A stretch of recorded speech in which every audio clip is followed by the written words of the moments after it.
With Putin, Palestinian leader rules out U.S. role as mediator. With Putin, Palestinian leader rules out U.S. role as mediator. With Putin, Palestinian leader rules out U.S. role as mediator.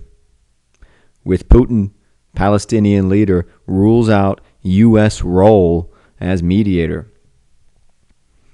Okay, so let's focus on the phrasal verb to rule something out. Palestinian leader rules out U.S. role as mediator. So what could it mean to rule something out? Let's see the first few sentences or details from the story. From Tel Aviv, the Palestinian president on Thursday used an audience with Vladimir Putin to denounce the United States, telling the Russian leader that he has no faith in Washington as a Mideast peace broker. Abbas, the Palestinian leader, spoke with Putin at a regional summit in Astana, Kazakhstan. His comments about the U.S., traditionally the main broker or deal maker between Israel and the Palestinians, came at a time when the U.S. and Russia are at loggerheads or in conflict over Putin's invasion of Ukraine. Quote, "We don't trust the U.S., Abbas says, speaking in Arabic as Putin looked on. We don't accept the U.S. under any conditions as a single party in solving the Middle East problem." So, Putin, Russia's leader, meeting with Abbas. They don't give the rest of his name, unfortunately. The Palestinian leader, and they're discussing publicly a peace deal, the elusive peace deal between Israel and Palestine, and we get the headline and the phrasal verb. With Putin, Palestinian leader rules out U.S. role as mediator. And Abbas has said here, we don't trust the U.S. So keeping this in mind, the short few details, and the headline and the phrasal verb to rule something out. What do you think this phrasal verb could mean if the Palestinian leader is ruling out the U.S. as a potential mediator of a conflict, or in a larger, more general sense? What could it mean to rule something out from consideration, or to rule something out from a list of possibilities? Give me your thoughts on to rule out something or rule something out.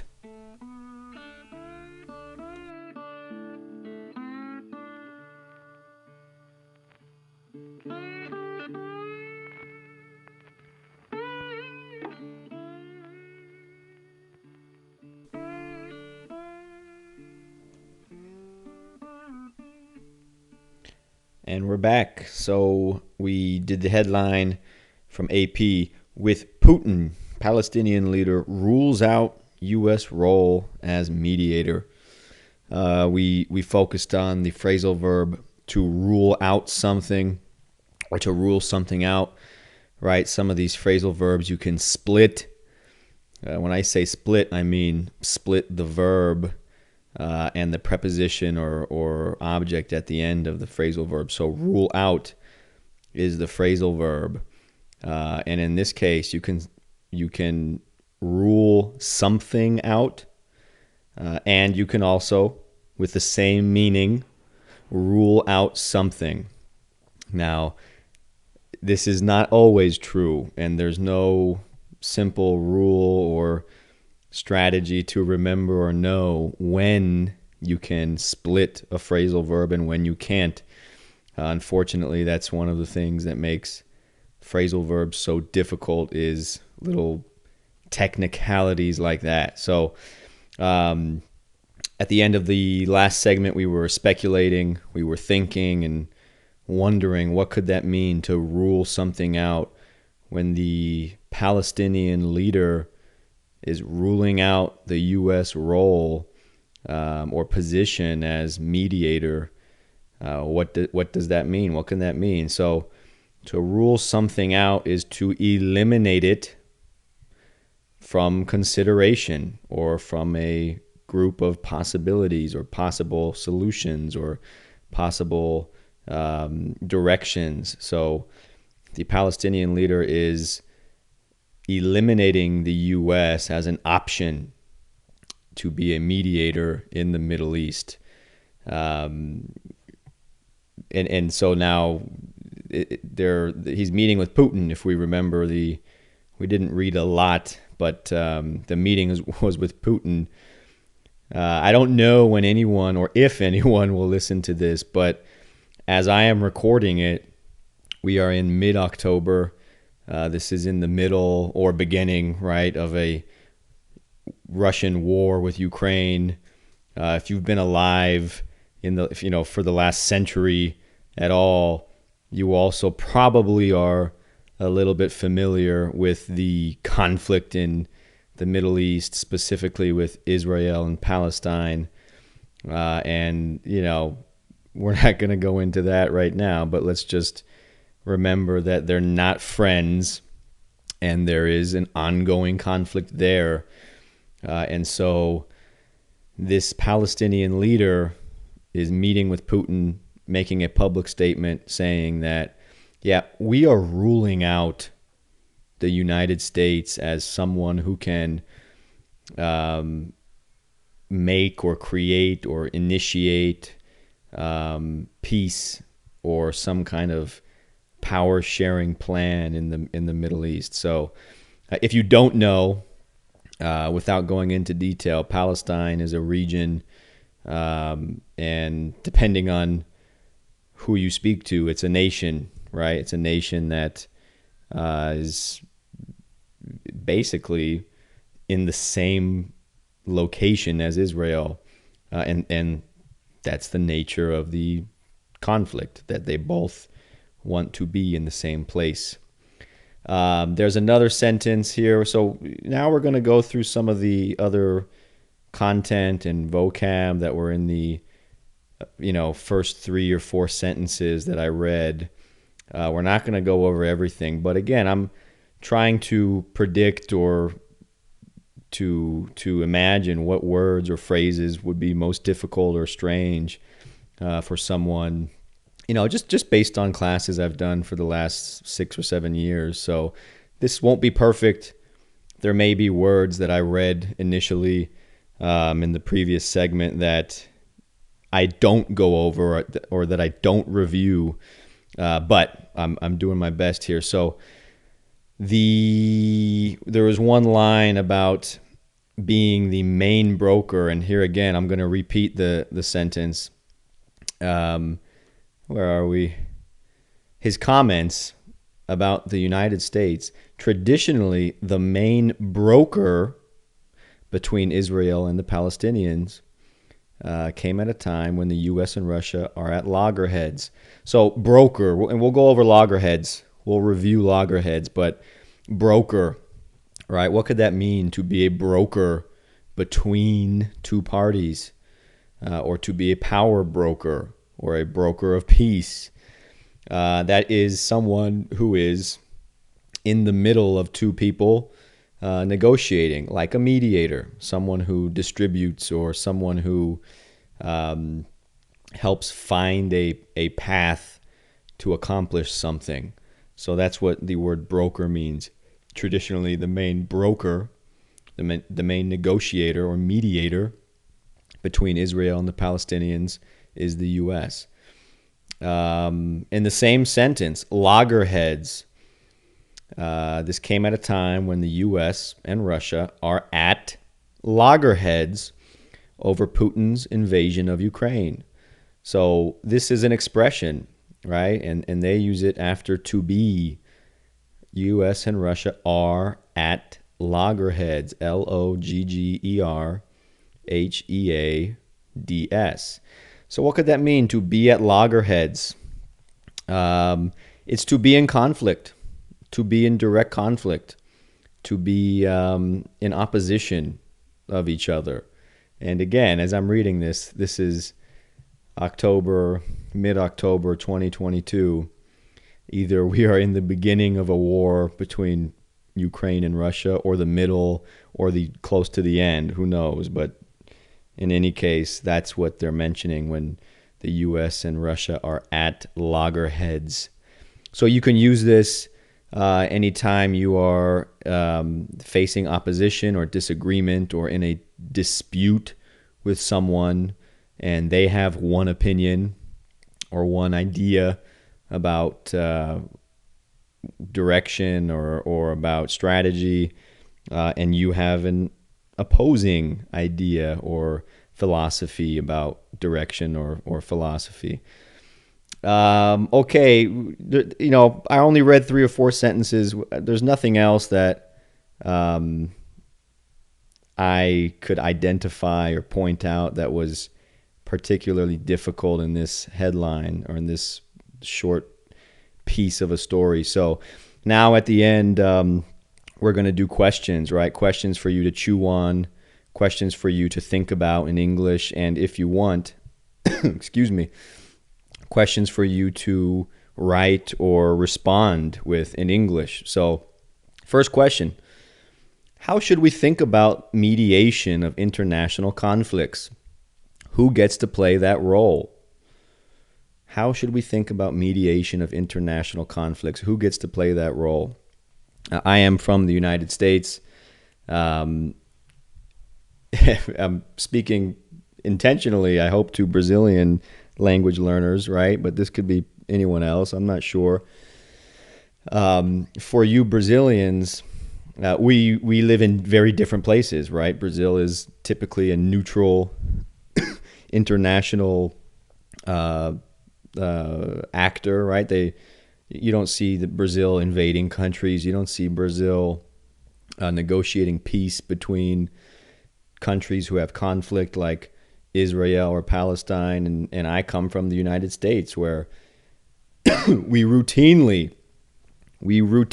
insert ourselves, sometimes because we're asked, right? Sometimes because we have our own interests. Usually that's the case. We have domestic interests that we, try and manipulate or influence things on an international stage.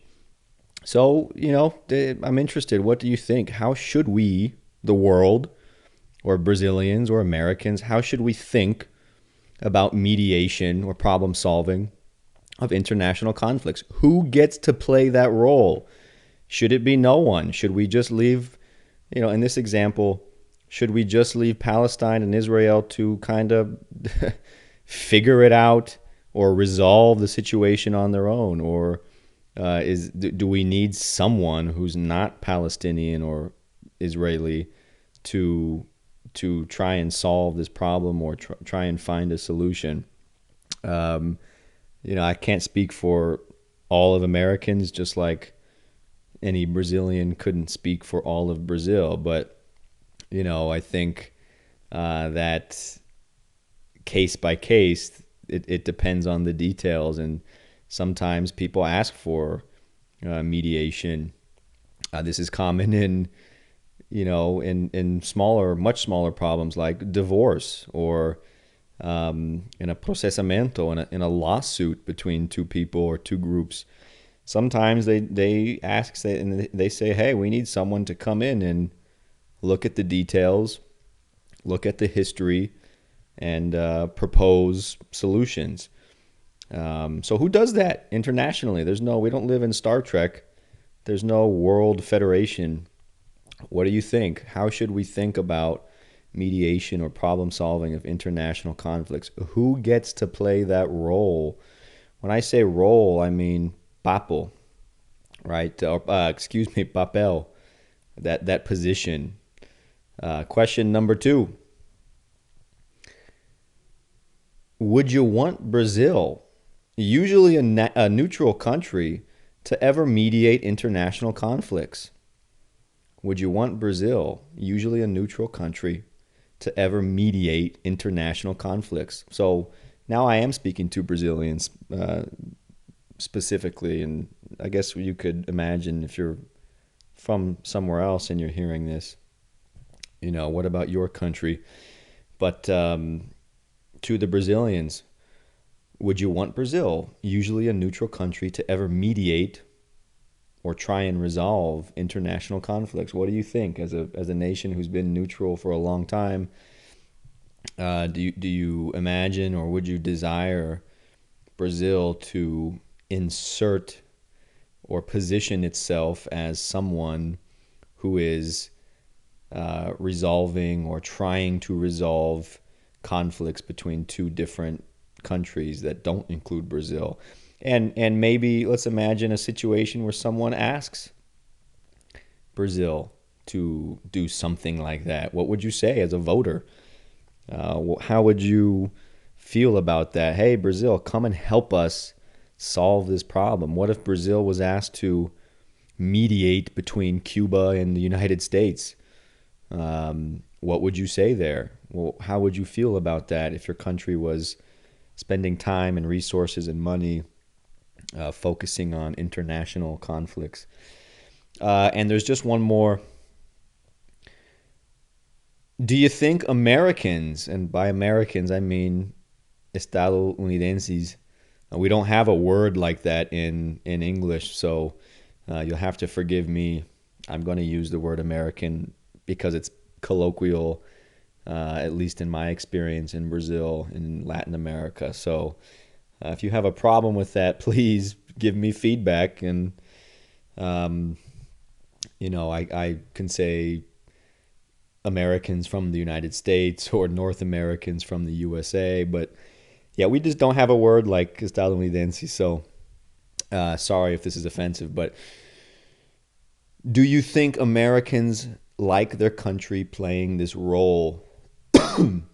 Excuse me. What do you think? The United States gets a lot of backlash or vitriol or anger from different countries and people in the world for trying to be a mediator in conflicts and trying to have an international position of, hey, we're the problem solver. Or if you watch Team America by the creators of South Park, the world police, right? But I think in this example, it wouldn't be the police, right? This isn't an Iraq type situation. This is two separate countries that are fighting over something, and at least one of them has on some occasion invited the U.S. to mediate, and the U.S. certainly is not neutral. We give money and weapons to Israel. We don't do that to Palestine. So I can understand the comments here from the Palestinian leader, but what do you think, right? Maybe Americans, maybe you've talked about this before, maybe you have no idea. What do you think? Do you think Americans like their country playing this role of mediator, or do you think they would rather spend time and money on domestic things?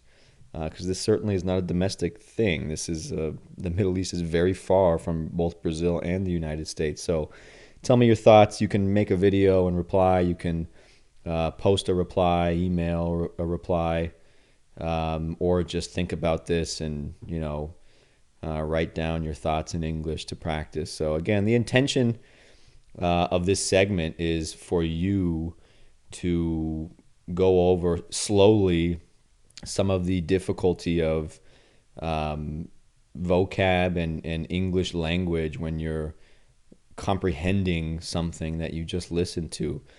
The first segment was a few sentences from an article, and you might hear the sentences or the content, and you might have some gaps or spaces where I didn't really get that. I can kind of follow the content. I understand he's talking about Russia and Palestine. Okay, the U.S. I know who Putin is, but I was kind of confused because there's words in there that I don't understand. This segment is supposed to help clear up some of those doubts and then also include some questions for you to reflect in English, hopefully, what you think about this, and why is this important? Well, when you're consuming content or trying to practice a foreign language, it's not enough to just read and write or listen. You need to kind of connect with the language. And how do you do that, right? I mean, a lot of people, it's music. You can connect with music and lyrics and words and feelings that you hear in music. And, news is, I admit news is hit or miss. Sometimes you connect with the content, sometimes you don't. Questions at the end are supposed to help you connect with the content and also feel something or think about something that makes this more personal and not just a foreign language, but a tool that you're using to make sense of something, or make sense of how you feel about something.